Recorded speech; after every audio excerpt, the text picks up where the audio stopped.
Hey guys, this is Solution PODFIC, and today we're going to be reading Bang Bang by I Did Love You _once. The summary is, "You shot me," Jason gasped, stunned. "Holy shit, you actually shot me." Tim's eyes widened and he froze. They stared at each other for a second, dumbstruck, and then, "Don't tell Bruce." Or, "The family enjoy a normal movie night, except Jason has a gunshot wound and Tim's the only one who knows, and, oh, that's because Tim's the one who shot him. And they really, really need to find a way to leave before anyone finds out." Alright, and without further ado, let's hop right in. Lift your hand a little. Tighten your grip. It's not gonna bite you. Like this? Almost. Steady it with your other hand. Out of all the ways Jason thought he'd spend his Friday evening, teaching the kid how to shoot a gun certainly wasn't one of them. Sure, Jason knew that Tim was interested. He'd never tried to hide his curiosity, nor his odd stares, and sometimes Jason would purposely brandish a weapon just so the kid could take a closer look. But he'd also made his distaste for them in the field abundantly clear, despite his obvious fascination. Jason didn't mind that. Really, he didn't. Not everyone was comfortable using a gun, and not everyone needed to be, but then the opportunity had arisen. Empty Batcave, no Alfred, hours until anyone would be back from patrol, and Jason couldn't resist. He barely had to offer before Tim jumped at the chance. Jason had insisted that he'd be safe and that he'd never had to use one again. "It'll be fun," he said, "like brotherly bonding." And Tim had dithered for less than a second before agreeing wholeheartedly, his eyes so bright with intrigue that Jason couldn't help but grin. Now, Jason smirked as Tim followed, but did as he was told. He'd been right. This was fun. And well, what Bruce didn't know wouldn't hurt him. But how am I supposed to flip the safety from this angle? With your thumb. There was a gentle click and then, "Well, that's uncomfortable," Tim whined, and Jason rolled his eyes. "It's a gun. What do you expect? Now fix your stance and hold it higher. Too low. Too low. You're still holding it too low." Tim groaned in frustration. "I give up. My arms ache." "Oh, well, if your arms ache." Tim's eyes narrowed. "You're mocking me. I would never. We've been doing this for like an hour, and you haven't even let me shoot it yet."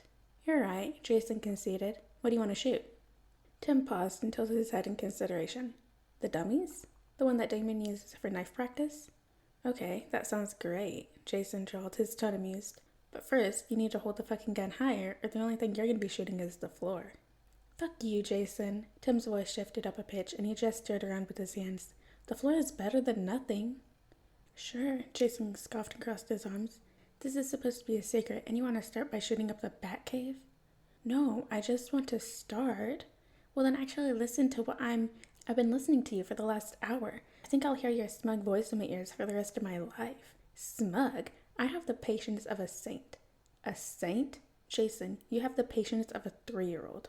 Maybe that's because a 3-year-old could follow instructions better than..." There was a blur of black. Something moved. Tim startled, and loud bang echoed around the cave, followed by a series of expletives in a voice that Jason vaguely recognized as his own. He let out a hoarse, shocked gasp and clutched at his red, hot, fire, burning arm. "You shot me," he wheezed, stunned. "Oh my god, oh my god." Tim gushed in terror, sprinting over to Jason. "I didn't mean to. It was Damien's stupid cat. It distracted me." Jason wasn't listening. His brain was frozen in shock. "You shot me," Jason repeated softly, watching his light blue sweater turn red. "I'm so sorry, Jason." Tim's hands turned red as they touched his arm, and recognition washed over Jason like a wave. "You shot me! Holy shit, you actually shot me!" Tim's eyes widened and he froze. They stared at each other for a second, dumbstruck, and then, "Don't tell Bruce." Tim blurted out, his voice pleading. "Tell Bruce," Jason hissed. "Do you think I'm an idiot?" Tim's face melted in relief before quickly morphing into panicked fear. "What are we gonna do?" Tim whispered, and Jason almost rolled his eyes. "We're gonna fix it, and then you're never gonna touch another gun in your life." Tim nodded, and Jason swayed dizzily, squeezing his eyes shut. It wasn't that bad. His arm was just on fire. He'd had worse. "Let's get it treated before anyone gets..." Tim was interrupted by the sounds of tires squealing. Jason's eyes snapped open and the blood drained from Tim's face. "There's a black hoodie in my bag," Jason ordered frantically, tugging his sweater over his head and trying to ignore the way his arm throbbed with emotion.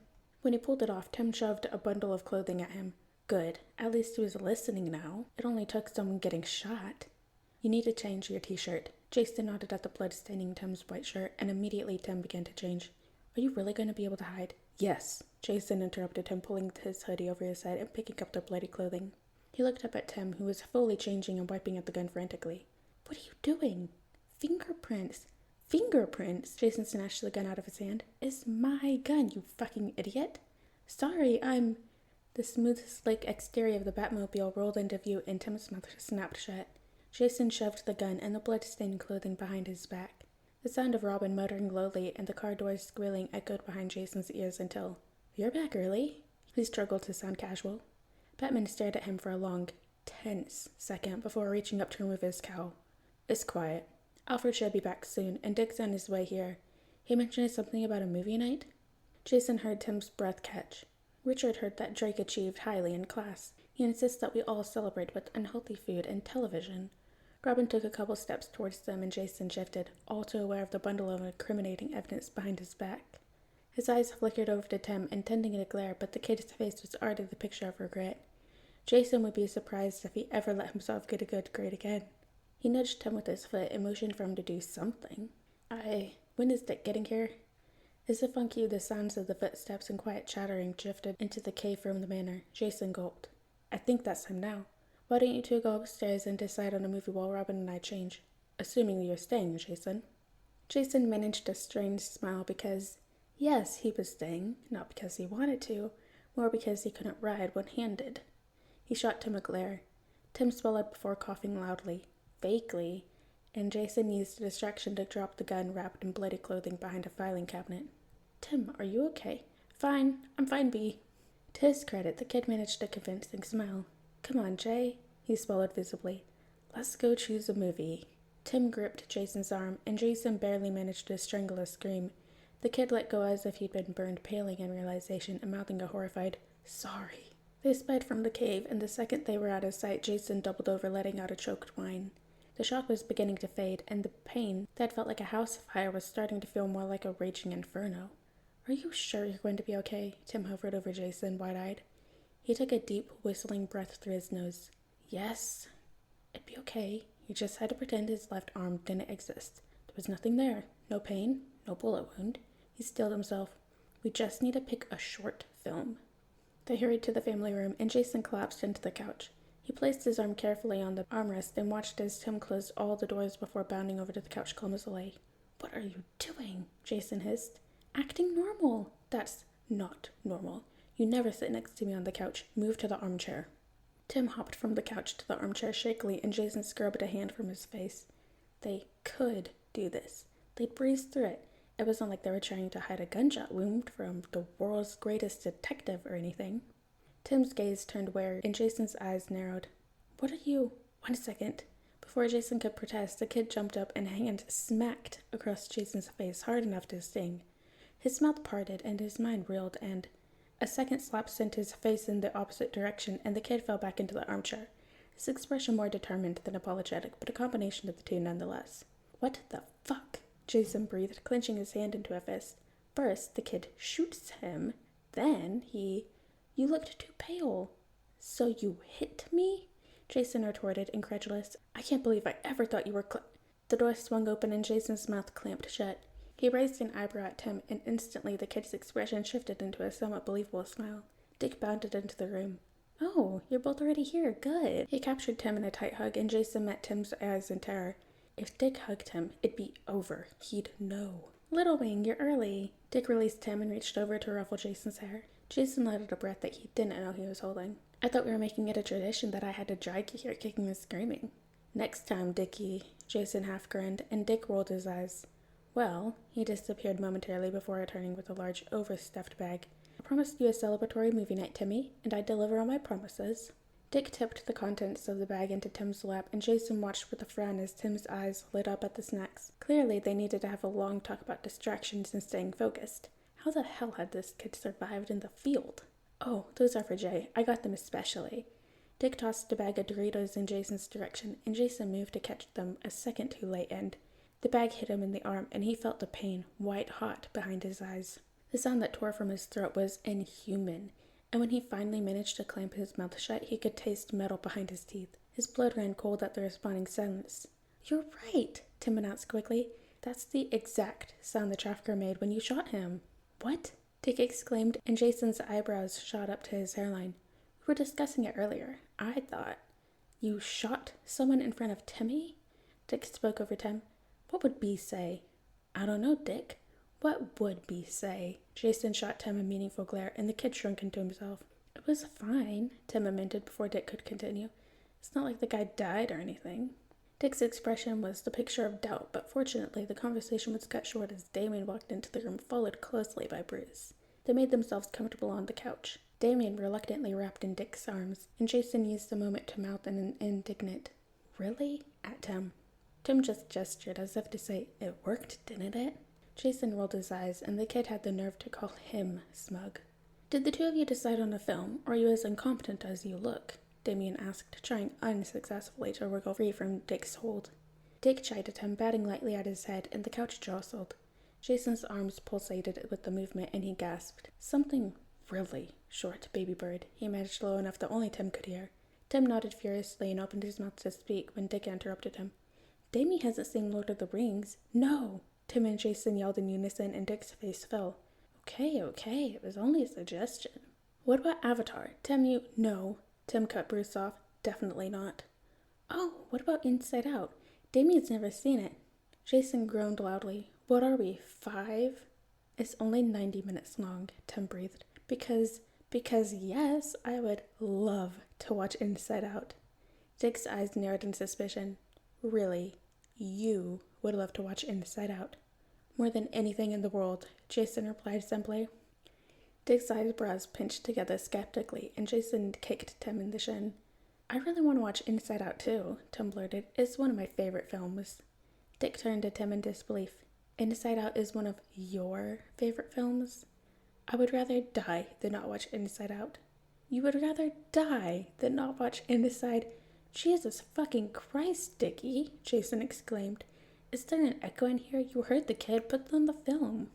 Dick eyed them suspiciously, but he put on the movie nonetheless, and Jason was entirely satisfied with that. He had no naive belief that they could do this without arousing suspicion. Just that they could do this. The first 10 minutes went smoothly. Jason almost managed to relax. The pain in his arm had dulled, and he couldn't think of a single reason why this wouldn't work. As long as everything stayed exactly like this, it'd be easy. Then Tim shifted. Jason's eyes narrowed. Clearly trying to be discreet, the kid moved from his position in the armchair to the floor by Jason's feet. He leaned up against the armrest, and Jason's expression pinched in frustration. "Acting normal?" Jason almost scoffed. "This kid wouldn't know normal if it hit him in the face." Jason readjusted, attempting to move his arm to give Tim more space without groaning. He'd barely moved when Tim grabbed his hand, holding it firmly in place. Jason glowered, but the kid was ignoring him, staring ahead fixedly. He looked down at their intertwined hands, and his nose wrinkled. What the hell was Tim playing at? Was he really that scared of being caught that... His gaze dropped further, at Tim's stubborn expression lit up by the television, and the blood-soaked back of his t-shirt resting against the side of the couch. Jason's brain faltered. Blood-soaked back of his... Fuck! Jason's eyes darted from the now damp sleeve of his hoodie to the blood dripping down the side of the leather couch, and to Tim's t-shirt dutifully soaking it up before it could hit the carpet. Fuck! At least it was dark, and Tim had obviously thought this through. So long as Tim didn't turn his back to anyone and Jason kept his arm still, they'd be... Right, what the hell happened today? This morning you were insulting each other to pass the time, and now you're holding hands and agreeing on a movie? Fuck! Well done, Jason. Very articulate. Now a plan. Luckily, Tim spoke. "You're always telling us to spend time together and behave like brothers. Are you seriously complaining? I thought you'd be happy." Jason jolted in surprise. He'd never heard the kid sound so snappish. His lips quirked up in delight. "Well, would you look at that, dickhead? You finally annoyed Timmy enough to break him." Tim flushed and Jason grinned wider. "He's right, though. I shoot him, you complain. I show him affection, you complain. What do you want from us exactly?" Dick's eyebrows pulled together and he grumbled to himself in defeat. Jason caught the words jerk and liars before he settled back onto the couch warily and tightened his hold on Damien. Jason waited for a few moments before steeling himself and glancing up at Bruce. Somehow, his eyes were trained to the television, and he didn't seem fazed by the conversation. Jason sighed in relief. Perhaps they'd get really lucky, and Bruce would go to bed early. He looked tired. Slowly, the eyes turned to him, suspicious. Jason's face snapped back to the TV, and his heart pounded in time with the throbbing in his arm. His phone buzzed in his pocket and he pulled it out, opening the message. Bruce is watching me. Jason rolled his eyes. Because you're acting strange. Stop it. The brightness of his phone screen made his gradually worsening headache scream. Does it hurt? He breathed a laugh. No, I'm almost breaking your fingers for no reason. Frowning, he forced himself to loosen his grip on Tim's hand somewhat. Yeah, can you stop that? Believe it or not, I like having a functional right hand. Well, I like having a functional left arm, but... A second message interrupted him. Maybe we should tell someone. Before he could type out a resounding no, his phone was yanked out of his hand and Jason startled so violently that he was surprised he managed to lock it. Surprised and, oh, so relieved. No phone is on movie night, Dig sing-songed and slipped the phone into his pocket. His voice was light, but there was something wicked in his too wide smile. You too, Timothy. Timothy. Siddiq was actually annoyed. Because that was exactly what they needed right now, Jason thought bitterly. A bitchy Dick Grayson. Tim seemed to notice too because he obediently put his phone back into his pocket and averted his gaze. Jason might have chuckled at his obvious alarm if his heart hadn't kicked into overdrive at the kid's sudden desire to confess. Timmers, he gritted out. Help me grab some more snacks from the kitchen. Oh, but then Tim will miss his favorite. Pause it. Jason growled, already pushing Tim out of the room and into the kitchen, careful to conceal his back from view. What the hell? He hissed the minute they were out of earshot. You want to tell someone now? What happened to don't tell Bruce? Of course I don't want to tell Bruce. Tim crossed his arms, his tone patronizing. But you need to get that treated. You can't leave because you can't ride. And if I forced you to sit through the entire movie without at least offering to come clean, then I'd be an asshole. And here I was thinking you were worried about me. I am worried about you, Jason. Just not enough to face the consequences if... His voice trailed off and his eyes widened, panicked. If you're not okay, then we can go in there and tell them right now. The kid's voice shifted up a pitch, but his words dripped with sincerity. He opened his mouth to continue, but Jason cut him off. Are you going to blow this first replacement? Tim's expression contorted, and Jason scrubbed a hand down his face with a groan. I didn't mean it like that, he said, exasperated. I just mean that you were fine with jumping in my place before I was cold in my grave, but what? You feel guilty for something as small as this? He tried to ignore how startlingly bright the blood staining Tim's back looked under the kitchen lights. Okay, sorry, I didn't mean it like that either. He pinched the bridge of his nose. I just mean, don't worry about me being in pain. I'm fine. And don't worry about looking like an asshole. You shot me. You already look like an asshole. But that's fine, because we're even now. Jason sighed at the kid's sour expression. So his words of reassurance needed some work. Sue him. Look, he placed his good hand on Tim's shoulder. What I'm trying to say is that we've pushed through worse. We were Robin. We aren't weak. Do you understand? The kid nodded faintly, but Jason wanted verbal confirmation. Are we weak? Tim shook his head. I said, are we weak? No, Tim stammered. Are we going to give up? No. I said, are we... No way, okay? Tim agreed, his voice back to normal. You can quit the pep talk, I get it. It was a moment of weakness. It's over now. But Jason, we really need to do something to treat your arm. Jason nodded in agreement because ignorance was getting harder with every passing second and his bicep was pounding. Alfred keeps a first aid kit under the sink. What are you doing? Jason spun around, relieved that Tim didn't have his back to the door. Getting more snacks. He punctured his point by grabbing a punnet of strawberries from the fridge. Why? Did you miss us? He threw a pint of Ben & Jerry's into Tim's hands before he could do something stupid like press the icy cold container to his burning arm. Damien glowered at him, petting the cat encased in his arms affectionately. It purred as if it hadn't put a bullet in his arm and almost given the kid a breakdown. You two are behaving uncharacteristically. Is that right? How so? Tim hummed, beating Jason to the punch, his arms crossed and eyebrows raised in a challenge. Jason was a little impressed. Not that he'd admit it. Damien's eyes narrowed and he took a step forward. Jason rooted himself to the floor to keep from stumbling backward under the brat's skeptical glare. There was a moment of silence, and then, you two smell the same. He took another step forward, with a frown. Like gunpowder. Jason froze. How the fuck? I left this shirt at Jason's. Tim responded levelly. He returned it today. I haven't washed it yet.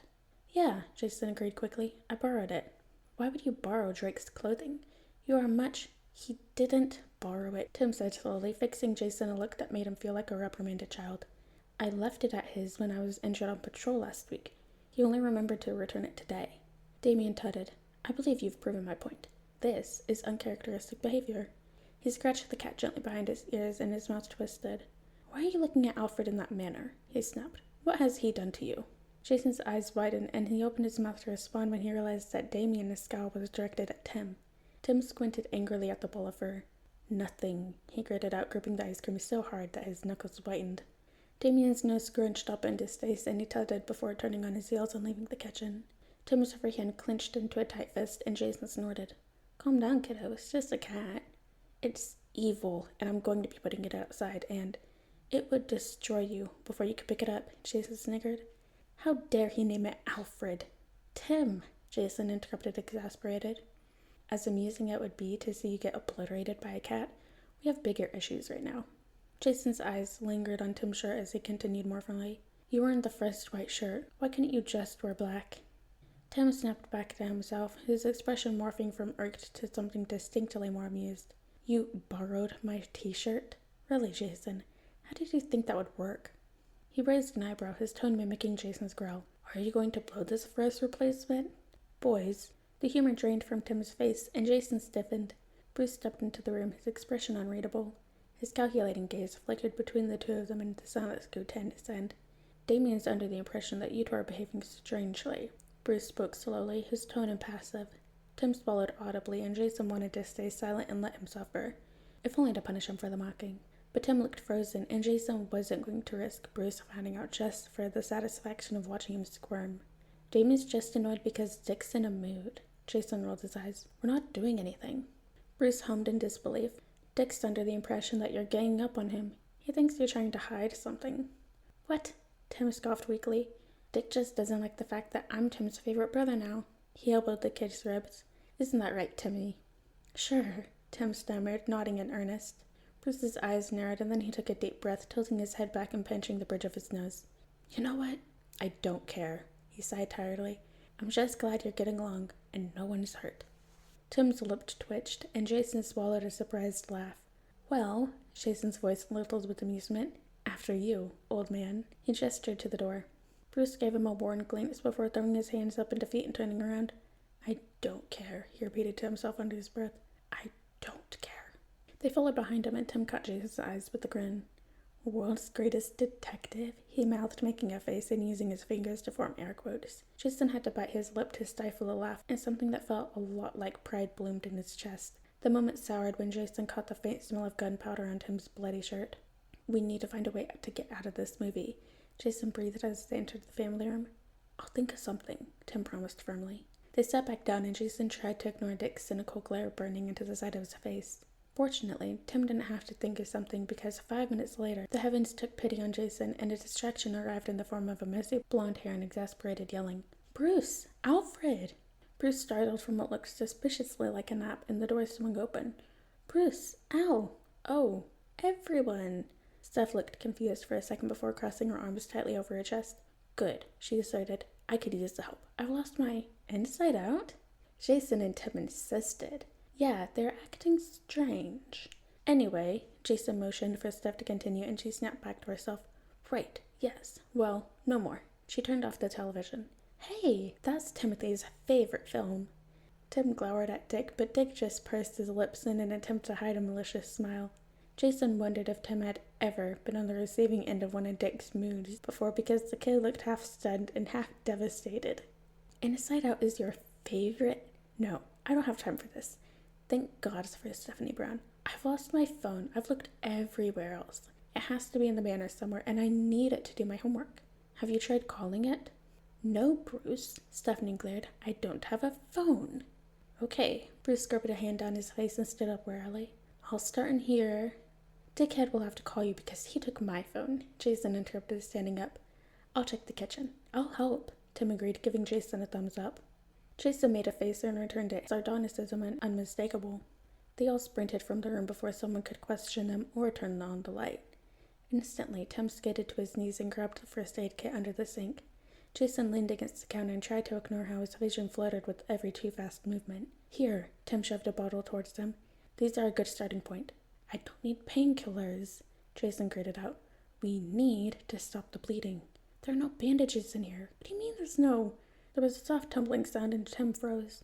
Jason looked down at him with wide eyes. Cass? Jason whispered after a moment. No, she's not in the country, Tim reassured him, and Jason sighed a breath in relief. There was no way they'd be able to hide this from Cass. But if it wasn't her, then... Slowly, they both turned to face the doorway. Alfred looked distinctly unamused. He stared down at them, arms folded, eyebrows raised, and foot tapping impatiently against the hardwood floor. Jason's heart pounded, and his arm throbbed, and the silence stretched, and Alfred sighed deeply. Do I want to know? Jason and Tim shook their heads in unison. Is anyone severely injured? Another vigorous shake. Jason opened his mouth to speak, but Alfred raised a hand to silence him. No, don't say anything. I would like to keep some measure of plausible deniability. With that, he turned on his heel and walked away. Jason felt lightheaded with relief. More blood loss. Speaking of, what the hell do you mean the first aid kit has no bandages? It's a first aid kit. Well, it probably wasn't a top priority to replace them when there's an entire med bay in the cave, Tim retorted. Did you find anything? Stephanie's voice drifted in from the hall, and Jason swallowed. Get in the cupboard. What? I can't. No. I'll check the manor cameras. Dick, you check the lab. They'll see the blood. Tim's face paled in realization. Now get in. Jason hissed as the voices got closer, and Tim squeezed into the cupboard with a squeak. Jason shut the door and leaned against it. Find anything, J-Lad? Bruce's head popped around the door for him. No luck, but I'll keep searching. Where's Tim? Stephanie appeared, her voice skeptical. He went to search in the gardens. Jason replied levelly. What use is that? Steph grumbled glumly. I'm going to help Damien look upstairs. Shout if you find anything. The two of them left. Jason moved and Tim tumbled out of the cupboard. Did you hear that? Tim grinned, pupils blown. No one is searching medical. Jason's heart leapt. Well, what are we waiting for? They bolted to the med bay and Jason immediately pulled his hoodie over his head. The too loud sound of Tim's rummaging through the drawers made Jason's heart thump. He squeezed his eyes shut and sat down, trying to focus on his breathing instead of the pulsing in his bicep or the warm liquid coating his entire arm. Small, hesitant hands brushed his skin, and Jason nodded stiffly in permission. Tim worked silently and gently. The only sounds permeating the room were Jason's occasional grunt of pain and Tim's mumbled apologies. Admittedly, Jason was impressed by how quickly Tim treated the wound. Not impressed enough to forgive him for shooting him, but impressed nonetheless. And he couldn't help but smile when Tim cut and secured the final piece of gauze. Jason's eyes floated open, and he met Tim's bright, flushed gaze. They'd done it. They'd actually done it. Tim's face broke into a grin, and Jason felt his own smile widen in response. They stared at each other, stunned for a second until a burst of absurd laughter escaped Jason. Holy shit! They'd done it! He threw his good arm around Tim's shoulder and pulled him in for a half-shocked, half-triumphant hug. What did I say? He released the kid and tugged his hoodie on carefully. Tim helped him maneuver his arm into the sleeve, still beaming. Yeah, well, I think we deserve equal credit. It was a team effort. Dig! Stephanie's shout echoed around the cave and into the med bay. Isn't that your t-shirt? Oh, I gave that to Tim. Wait, is that a gun? Why is Todd's sweater covered in blood? Jason met Tim's eyes, his expression the picture of panic. It's okay, Jason rasped. We can lie. We can say that it happened days ago, after patrol. Is that a bullet hole? Little Wing? Tim's face paled and he swayed, his voice no louder than a whisper. Didn't Bruce say he was going to check the camera? Timothy Jackson, Drake Wayne! Jason felt the blood drain from his face, and Tim's eyes widened in fear. Jason jumped to his feet in less than a second. I can probably ride one-handed, he offered desperately. Tim nodded in frantic agreement. I trust you. They sprinted from the medbay, and Jason all but threw his helmet at Tim before jumping on the bike and peeling out of the cave. He could hear commotion behind him, but his bike was fast, and unless B was going to take the Batmobile, which he probably wouldn't, no one was going to catch them anytime soon. The cool wind whipped at his cheeks and surprised laughter bubbled up from his lips. Yeah, this definitely wasn't how he expected to spend his Friday night. Not that he was complaining. Behind him, he heard the kid snicker. You're surprisingly good at this, Tim shouted over the wind. Surprisingly? I could ride this bike one-handed in my sleep. Tim laughed and gripped his jacket tighter. Can you teach me sometime? Jason shrugged. Well, as close to a shrug he could manage with a hand on the handlebars and a bullet wound, and tilted his head in consideration. Sure, I don't see why not. Alright guys, and that is the end of Bang Bang by I Did Love You _once. I hope you guys liked it, and I'll see you in the next video.